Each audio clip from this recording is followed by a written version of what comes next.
राधे दोस्तों, आप मेरे चैनल पर नए में हैं तो प्लीज़ हमारे चैनल को सब्सक्राइब लाइक करें, वीडियो को लाइक करें और शेयर करें। आप बहुत समय पहले की बात है, आज मैं एक बूढ़ी अंधी की कथा कहने लगी हूँ। औरत एक अंधी रहती थी। वो औरत के एक 8-9 साल की बेटी थी, जिसके उसके साथ माँ बेटी रहती थी। वो जो औरत थी बहुत दुखी रहती थी। कुछ साल पहले उसके पति और उसके बेटे के एक दुर्घटना में मृत्यु हो गई थी। तब से वो महिला बेचारी अपने छोटी सी बेटी के साथ अकेले रहती थी। लेकिन तब से वो औरत के भगवान से विश्वास उठ गया था कि वो औरत के घर में पहले किसी चीज़ की कमी कोई चीज़ नहीं थी। उसका हंसता खेलता परिवार था, एक बेटा बेटी पत्नी पति थी। घर में कोई चीज़ कमी नहीं थी। लेकिन वो होने के कौन टाल सकता है। एक दिन उसके पति पुत्र वो दुनिया से विदा हो गए। तभी उस औरत के भगवान से विश्वास उठ गया। रो रो के अपने आंखें खराब कर ली। उनके आंखों की रोशनी चली गई। उसके जीने के एकमात्र सहारा था बेटी। जब गांव के एक दुकानदार था जो कुछ बांस के लकड़ियाँ वो माँ बेटियों के सुबह दे जाता था, जिससे उनका बांस के लकड़ी से टोकरी बनाया करता था। पूरे दिन में वो 2 टोकरी बना पाती थी। लेकिन जिसके बदले में उन्हें जो दाना मिलता था, उसके गुजर बसता होता था, ये दाना मिलता था। अपने बेटी से कहती थी, बुढ़िया, भगवान मुझे कुछ नहीं दिया, पुत्र नहीं दिया, अमर सुहाग नहीं दिया, कुछ भी नहीं, भैया भाई भतीजा दिया। मेरा तो भगवान से विश्वास उठ गया है। मायके में थे नहीं कोई, से अपने भी थे, से भगवान ले लिए अपने से थे। मैं भगवान पर विश्वास ही नहीं करती हूँ। तब उसकी छोटी सी बेटियाँ अपनी माँ के सारे काम कर लेती थी। एक दिन के बात है, उनकी बेटी भागते हुए अपना माँ के पास आई। अब बोली, माँ, जब मुझे जो गांव में मेला लगता है उसमें जाना है। गणेश जी के मेला भरने वाले हैं। माँ, गांव के सभी लोग मेले में जाएंगी, मुझे भी उसके साथ में जाना है। आप औरत ने बहुत आहत करते हुए कहा, नहीं बेटी, तो वो हमारे लिए मेला नहीं है, हम वहाँ नहीं जा सकते। मेरी बच्ची, मेरे पास तो कुछ भी नहीं है। मेरी आंखें भी अंधी है, मैं वहाँ पहुँच भी नहीं सकती। तब लड़की कहने लगा, ठीक है माँ, तुम मत जाओ, मैं पड़ोस वाली काकी के साथ में चली जाऊँगी। पड़ोस वाली काकी के जा रही है, मैं माँ उसके साथ मुझे जाने दे, उसके साथ चली जाऊँगी। तब वो बच्चे की माँ ने उसके बहुत समझाया, लेकिन कहते हैं ना, बालक नहीं रुकते हैं। कहाँ मानने वाली थी, बच्चे नहीं मानी। फिर भी उसके माँ बेचारी लाठी टेकते हुए पड़ोस वाली काकी के पास पहुँची और उसे कहने लगा कि बहन, आपने मेला देखने जा रही हो, मेरी बेटी के भी मेला देखने जाने के लिए जिद कर रही है, उसके अपने साथ ले जाओ। तब पड़ोस वाली काकी ने कहने लगा, वहाँ तो बहुत भीड़ होगी, कहीं खो खा जाएगी तो हमारी जिम्मेदारी नहीं रहेगा, इसके जाना ही है तो इसके अपना ध्यान खुद रखना पड़ेगा, हमारे साथ सोई में रहना पड़ेगा। जब जोन बेटी के खुशी से उछल पड़ी। उसकी बेटी के नाम पारो था। पारो बहुत खुश हो गई कि अब काकी के साथ मेला देखने जाना पड़ेगा। पारो बोली, ठीक है काकी, मैं आपके साथ में जाऊंगी, पीछे पीछे आपके बिल्कुल तंग नहीं करूंगी। काकी बोली, ठीक है पारो, हम कल सुबह चलेंगे। पारो खुशी खुशी अपने माँ के साथ अपने घर लौट आए। पारो की खुशी के कारण, उसके माँ की चिंता के कारण पूरी रात नींद नहीं आ रही थी। उसके माँ की चिंता थी कि ले दे के जीवन में एक ही बेटी है, और वो भी जो पारो थी तो बच्ची थी, वो भी इसके तैयारी नहीं कर रही थी। मेला देखने जाएंगे, मेले में तरह तरह चिड़िया देखेंगे, झूला देखेंगे, बाल बला के तरह सपने संजोगी लगी। उसने दोनों माँ बेटियों के रात भर नींद नहीं आई। माँ सोच रही थी लौटते लौटते शाम हो जाएगी, तब पारो खाने की कोई व्यवस्था भी नहीं है, कौन करेगा। न गणेश जी के प्रसाद के लिए कोई चीज़ उसके पास था। से मेले में वो गणेश जी के मेला भर रहा है, वहाँ जाके क्या करेगा। खुशी के मारे सुबह पारा सवेरे जल्दी उठ गई। अब मेले में जाने के लिए तैयार हो गई। पारो के माँ के पास एक डली रखी थी गुड़ की। पारो के माँ ने गुड़ के डली के एक कागज में लपेट के एक थैली में रख के गुड़ के डली पारो के दे दी। कहा, ले बेटी, इसे गणेश जी के भोग लगा देना। पारो खुशी खुशी गुड़ की डली ले ली और कहने लगा, ठीक है माँ, मैं भोग लगाऊंगी। काफ़ी दूर चलने के बाद धीरे धीरे मेला शुरू हो गया। पारो मेले के दृश्य देख के उस पर खो गई। बहुत बार झोला, गुब्बारे, चाट, पकौड़े, हर रकम समोसे, मिठाई खाने वाला न जाने क्या क्या बिक रहा है मेले में। काकी के बच्चे बार बार कुछ खा रहे थे, खिलौने खरीद रहे थे, लेकिन बेचारी पारो चुपचानी सबके खाते हुए देख रही थी। जब उसके बहुत भूख सताती तो बार बार अपने गुड़ के दली के देखती आ कहती थी, नहीं नहीं, ये तब गणेश जी के खिलाऊंगी। 2-3 किलो की चढ़ाई की बार बार मेले की चीज़ के देखते पीछे रह जाती थी, लेकिन तुरंते भाग के अपने काकी के समूह में मिल जाती थी। काकी के पल्लू पकड़ लेती थी। ऐसे करते करते फिर उसका सबके खाने पीने की चीज़ देखती थी, तो फिर उसके गुड़ के दली देखती थी। और फिर वो कहता था, नहीं नहीं, ये दली तो गुड़ के मैं नहीं खाऊंगी, तो गणेश जी के है। ऐसे करती थी, फिर वो चलती थी, फिर करती थी। ऐसे करते करते मेला देखती थी बहुत। देखने देखते मेला में तो कोई बच्चे के मेला में खाने पीने की चीज़ रहता है, अच्छा लगता है।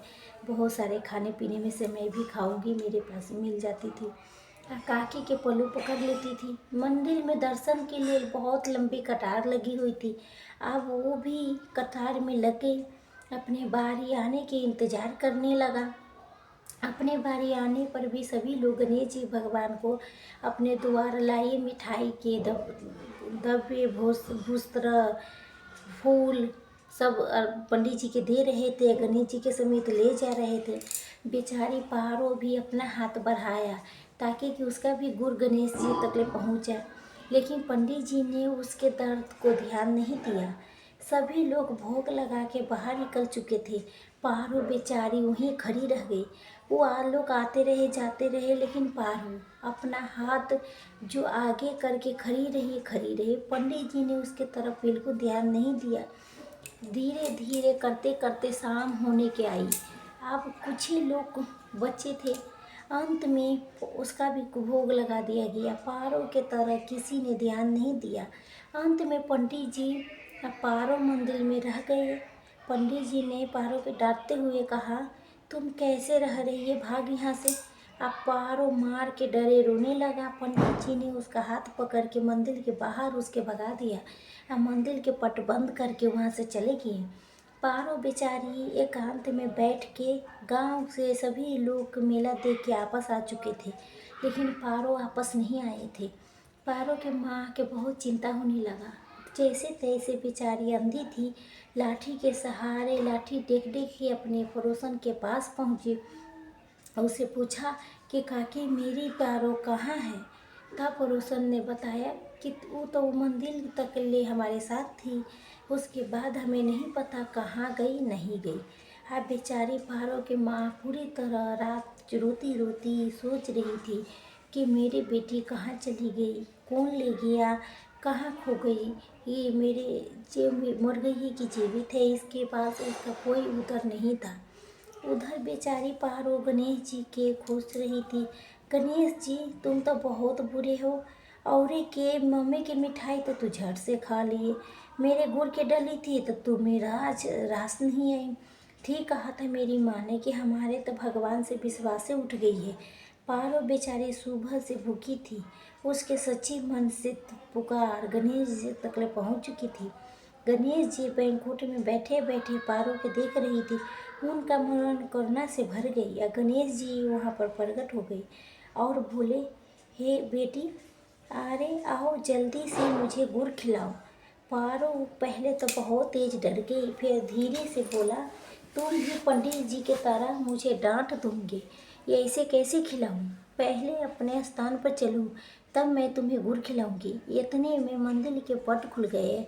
गणेश जी अपने स्थान पर विराजमान हो गए। पारो अपने हाथ से गुड़ खिलाया। गणेश जी ने उसके बहुत सारा मिठाई खिलाई और फिर प्रसन्न होते बोले, हे बेटिया, मैं तुम पर बहुत प्रसन्न हूँ पुत्री, तू चाहे तो जो मांग लो। आप तो पारो ने प्रसन्न होते हुए कहा, कुछ भी मांग लो, आप दे दोगे गणेश जी, सच में दे दोगे गणेश जी। अब पारो के बात सुन के गणेश जी मुस्कुरा के कहा, हाँ पुत्री, मैं ठीक कहा, मैं तुम्हें जो चीज़ तू मांगेगा वो चीज़ मैं दे दूँगा। अब वो लड़की कहने लगी, ठीक है, मैं 9 करोड़ के माया लूँगी, रूम झूम करते गाड़ी लूँगी, वो अपना भतीजा गोद में भतीजा लूँगी, अमर सुहाग लूँगी। गणेश जी ने आश्चर्य में भर के कहा, अरे पुत्री, तुम तो ये बहुत कुछ मांग लिया। गणेश जी हंसते हुए कहने लगा, ठीक है, ऐसा होगा। वहाँ से गणेश जी अंतर ध्यान हो गए। जब अब तो जे उसके स्थान पर एक गाड़ी खड़ी थी जिसमें उसके 9 करोड़ की माया थी। अब गोद में पारो के भतीजा मांगा था, वो थे भतीजा मांगा था, तो गणेश जी ने उसको एक भाई भाभी भी देने पड़े। अमर सुहाग तो उसके मिलेगा, सभी कुछ तो उसके भाई ने पुकारा, चलो पारो, माँ मेरे राह चल देखती होगी। पारो कहने लगा, अरे तुम कौन हो? तब वो बोले, अरे प्यारी मेरी बहना, हम तेरे भैया भाभी हैं। पारो ये देख के बहुत खुश हो गया, अपने भाई भाभी के मेज गोद में बैठ के भतीजा लेके बैठ गई। अब उसके गोद में भतीजा भी आ गए। अब तो जो उसने भगवान से गाड़ी मांगनी थी, गाड़ी भी रुनझुन करते हुए गांव की ओर चले जा रहे थे। गांव में प्रवेश करते हुए गांव वाले ने जब पारो के इस तरह आते हुए देखा तो उन्हें बहुत आश्चर्य किया कि धीरे धीरे ये खबर पारो के माँ तकले भी पहुंच गई। और किसी ने उसके बताया कि काकी, तुम्हारे पारो तेरा बेटा गाड़ी में बैठ के आ रहा है। उसने माँ जो अंधी थी बेचारी, माँ और तेजी से विलाप करने लगा, कहने लगा, एक तो मेरी बेटी खो गई है, दूसरे गांव वाला के मजाक सोच रहा है। मैं तो इतने दिनों से बेसहारा थी, भगवान मुझे मेरे साथ इतने दुख दिए हुए थे। आप अकेले देख के बेटी थी, वो भी पता न कहाँ चली गई। गांव वाले मेरा मजाक बना रहे हैं। सही कहते, दुख में किसी के कोई नहीं होता। अब जब बुढ़िया रोने लगी तो पारो के माँ विलाप करने लगा। तब तक ले पारो भी गाड़ी में बैठ के अपने घर पहुंच गए। आप उसने बाहर से आवाज़ लगाई, माँ माँ। जब उसके माँ ने अपने बेटी की आवाज़ सुनी तो सोचने लगी कि ये तो मेरी पारो की आवाज़ है। आप जो पारो ने पड़ोसी की बात सुन रही थी, जो उसके माँ बड़बड़ा रही थी, पड़ोसन मजाक कर रही है, तब भी उसके माँ रो रही थी, रोते रोते विलाप करने लगा कि पड़ोसी मजाक कर रही है, मेरी पारो कहाँ चली गई। पारो ने कहा, माँ कोई मजाक नहीं है, बाहर आके देखो मैं क्या क्या लेके आई हूँ मेले से। इतना सारा धन भाई तो है ही मेरे साथ में, भाभी भतीजा भी लाई हूँ। माँ बोली, मेरा बेटा कैसे आ सकता है भला, वो तो इतने दिन हो गए हैं, वो मोरा जा चुका था। लेकिन जैसे ही बेटे ने माँ के चरण छुए, माँ के आंचल से दूध के धारा फूट गई। उसने अपने बेटों के चूम लिया, बोले, हाँ यही मेरा बेटा है। अब तो माँ के विश्वास नहीं हुआ कि उसके माँ के आंखों की रोशनी लौट आई थी। पारो के उसके माँ आश्चर्य से देखते हुए बोली, अरे बिटिया, तू किसको लूट लेके आई हो? बेटा पारो कहा, माँ तुम तो भगवान पर विश्वास कर, ये सब कुछ मुझे गणेश जी भगवान ने दिया है। लेकिन पारो के माँ कहने लगी, तो मुझे तो विश्वास ही नहीं होता है कि भला गणेश भगवान तुम्हें ऐसे कैसे दे सकता है। तभी पारो ने बताया कि माँ, जब आप गुड़ के डली मुझे भगवान को भोग लगाने के लिए दी थी, मंदिर में भीड़ थी, पुजारी जी सबके मामले के लड्डू पेड़े मिठाई सब ले रहा था, मुझे कोई नहीं ध्यान दे रही थी। मेरे हाथ में तो गुड़ की डली थी। पंडित जी भी मुझे धुतकार के मंदिर से बाहर खड़ा कर दिया था। तब मैं भगवान जी से शिकायत करने लगी, आप तो बड़े हो, मेरे गुड़ की डली क्यों खाओगे? आप तो जो 90 के बने लड्डू खाओगे। मैं रो रही थी तभी कैसे मैं भूखे प्यासी, भगवान जी ने मुझे भोग नहीं ग्रहण किया। आपने तो कहा था भगवान के भोग लगा के आना, तो भगवान के भोग ही नहीं लगा तो मैं कैसे आती माँ। इसलिए माँ मैं वहीं एक कोने में बैठ गई या रोने लगा। तभी भगवान गणेश जी मेरे सामने प्रकट हो गए और उन्हें मुझसे कहा तू जो मांगेगी, जो तुम मांग ले। तब मैं अपने लिए भाई मांग लिया। तो भाई के याद करके कितना रोती थी, तो मैं भतीजा भी मांग ली माँ। अब जो बुढ़ापे में तेरा खूब सेवा करेगा। माँ धन दौलत भी मांग ली, मैं गरीब अब नहीं रहेंगे माँ, नहीं मुझे भूखा रहना पड़ेगा माँ। छोटी सी पारो की ऐसी बातें सुन के माँ जो बहुत खुश हुई। कहने लगा माँ जे मैंने अपने लिए सुहाग भी मांग लिया है। ये सुन के तपारों के माँ बहुत खुश हुई। अब तो उसके घर में बहुत खुशी से दिन बीतने लगा। भगवान गजानंद के पूजा आनंद करने नित नेम से करने लगा। अब पारो भी गजानंद के बहुत बड़ी भक्त बन गई।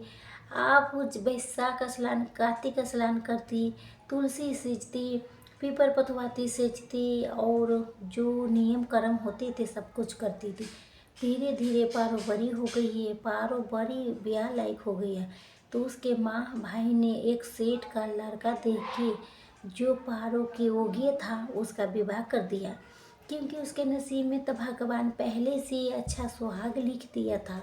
अब पारो के विवाह हो गया था। पारो जिस घर में आई उसमें लक्ष्मी जी के वास हो गई है।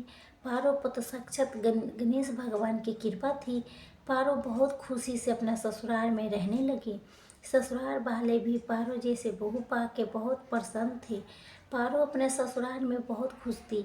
उसके दिन बहुत सुखी से बीतने लगा। अब धीरे धीरे समय बीता। पारो के भी जो नाती पोते हो गई, उसका घर खुशी से भर गया। अंत समय में पारो जो गणेश जी की कृपा से बैकुंठ धाम को चली गई। ये तरह से गणेश जी की कृपा से पारो के बचपन से लेके जो बुढ़ापे तक के सफ़र सुधर गया था। अंत में मोक्ष की प्राप्ति हो गई। हे गणेश भगवान, जैसे आपने पहाड़ों पर कृपा बनाई हो वैसे कृपा की कहानी कह रहे हैं। जो ये कहानी सुन रहे हैं उस सभी पर अपनी कृपा बना के रखना, उन पर भी अपना आशीर्वाद देना, जो उनके भी सभी मनोकामना सुनना पूर्ण करना। बोलो गणेश भगवान की जय।